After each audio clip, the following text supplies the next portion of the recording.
There are massive upgrades coming to Warzone 2. Now the Modern Warfare 2 beta just passed, but I used some of this time to find all of the big features and upgrades that will come to Warzone 2 when it releases on November 16th. There have been some serious engine upgrades and changes that are going to make the Warzone 2 experience greatly better than Warzone 1. We're going to dive into these right away, but if you enjoyed this video, leave a like and consider subscribing if you want more content. The first massive upgrade that's coming to Warzone 2 is just how dynamic the vehicles are in terms of damage and how they move as well. There are really big changes here that are going to make the gameplay of Warzone 2 far more dynamic than you've ever experienced before, but also far more consistent. So to start with, vehicles have procedural damage, meaning that you can shoot off doors, shoot off tires, disable vehicles by taking out their engines, or just flat out stop them working as intended. For example, the drill charge in the game and the thermite grenade in the game, as well as other grenades like Semtex's, have the ability to take off the sides of doors from vehicles and also blow out things like the windows and tires. Now, this is really cool because it means that you will expose the interior of the vehicle to bullet damage and you can take out the targets inside.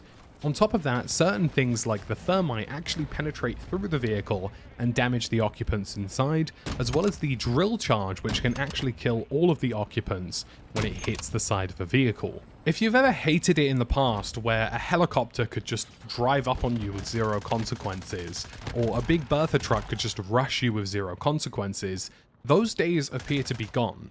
Vehicles have to be a lot more intelligent now. If you lose a door, you could get taken out. If you lose a tire, you could lose mobility and maybe even crash the vehicle. So there's a lot going on in that area that's going to make a big difference to gameplay, and the meta of just massively having vehicles be overpowered and bullet sponges has entirely changed.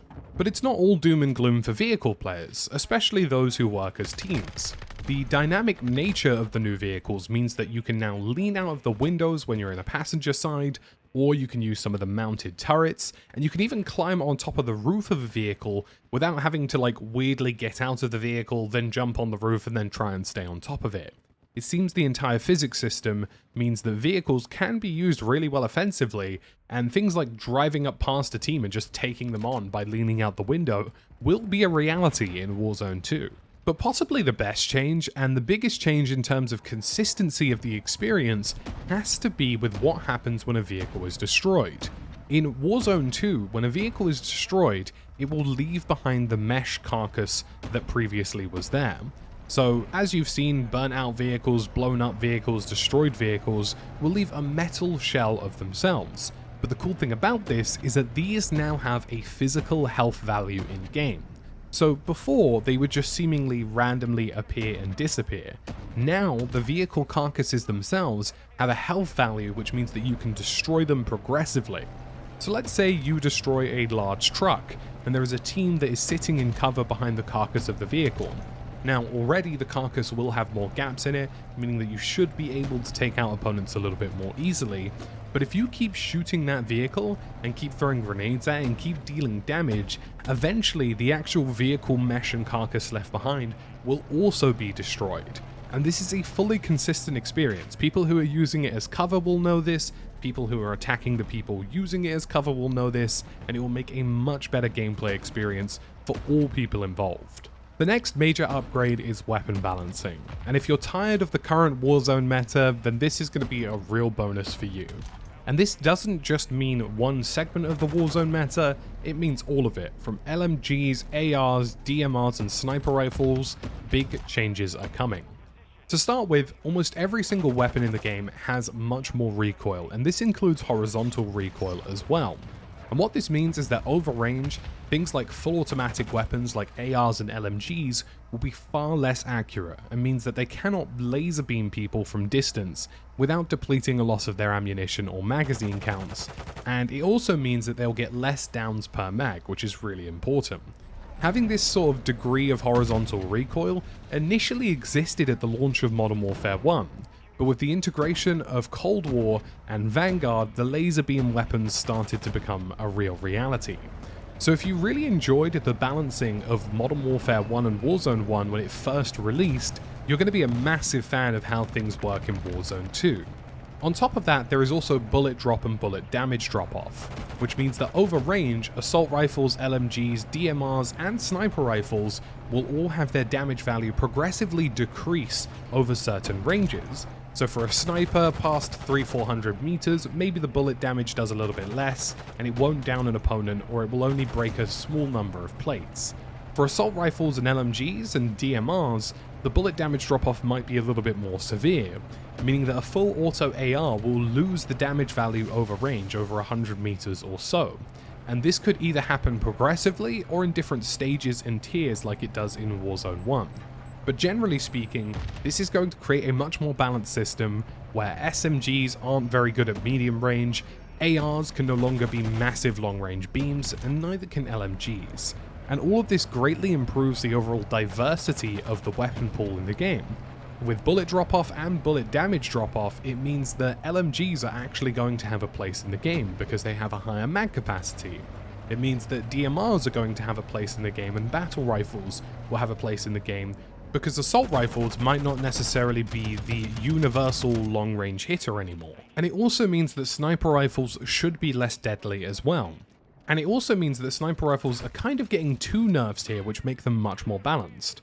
On the one hand, there'll be damage drop-off, which means that sniper rifles will get less one-shot downs and less one-shot complete rinses of opponents.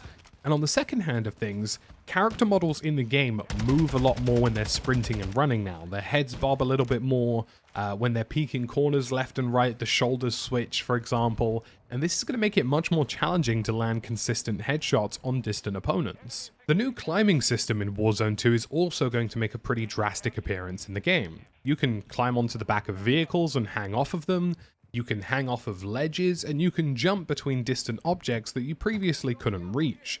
This is really cool for a number of reasons. It means that building to building pushes are going to be a little bit easier and much more reliable, and it also means that you'll be able to effectively parachute drop onto a ledge hang if you wanted to. You could even bait out an opponent using a ledge hang by making them chase after you, jumping off the edge of a roof and grabbing onto the ledge, and then as they look around and are suddenly confused as to where you are, you could re-peek them. So the ledge hanging and climbing system in this game has a lot of potential to really improve the flow of gameplay. If you're like me in Warzone, you really appreciate consistency, and there is a new consistency feature in the game that's going to make a big difference, and that seems to be that smoke grenades and gas grenades have a physical value in the game.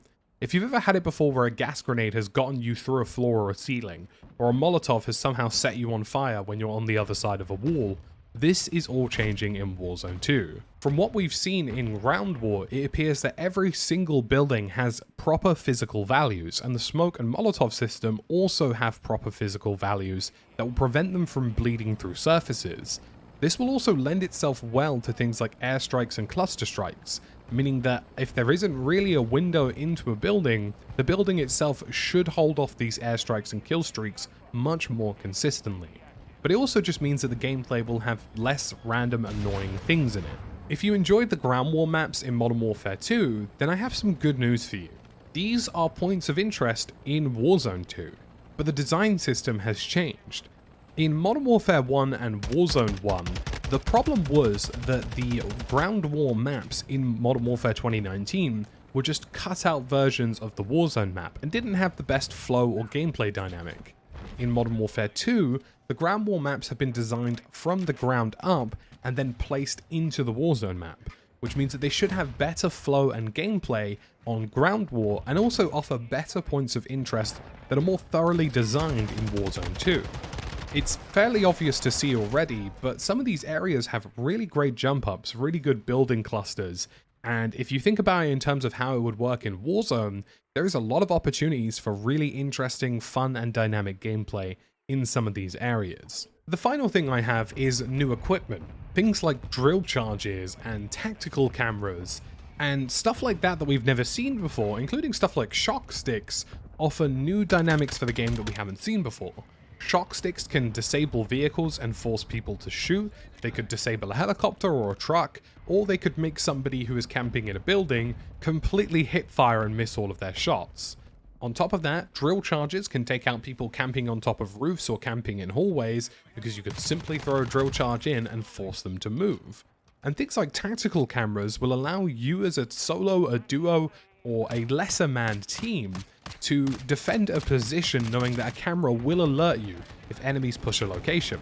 Imagine you're defending a building or a rooftop where there are 2 or 3 doors, and on one of the doors a tactical camera detects somebody. You know that you have to naturally rotate to that location. This increase in equipment should, generally speaking, make the game a bit more fluid, reduce the amount of camping that happens, but also just offer new avenues for success in Warzone. And my final upgrade, of course, is directional audio. Audio in Warzone 1 has been one of its least good features. It's easily been the worst part of the game of the last couple of years. And that's all changing in Warzone 2. The directional audio in all of the ground war maps was fantastic, especially when there weren't loads of kill streaks being spammed over the top, which isn't very common in Warzone gameplay. You could actually hear where people were coming from, you could hear when you were being sneakily pushed, you could hear when you were being pushed generally, and the ability to sneak into an opponent, or the ability to rush into an opponent whilst thinking about footsteps, is completely changing. Rushing opponents will definitely still be possible, but you'll have to use things like tacticals to make that happen. And defending locations will also be possible with directional audio, but of course you can still be outmanned. Generally speaking, actually hearing footsteps is a good thing for a battle royale, and I'm glad directional audio has had a massive upgrade for Warzone 2. So folks, that's about it for this video today. It seems like Warzone 2 is going to see some really major improvements off the back of Modern Warfare 2's new engine that's going to make the gameplay experience just so much better for everyone involved. I'm really interested on what you're most looking forward to, so let me know in the comment section below. And of course, subscribe. We're super close to 100,000 subs here on the channel. As always, thank you for watching, and I'll catch you again in the next one.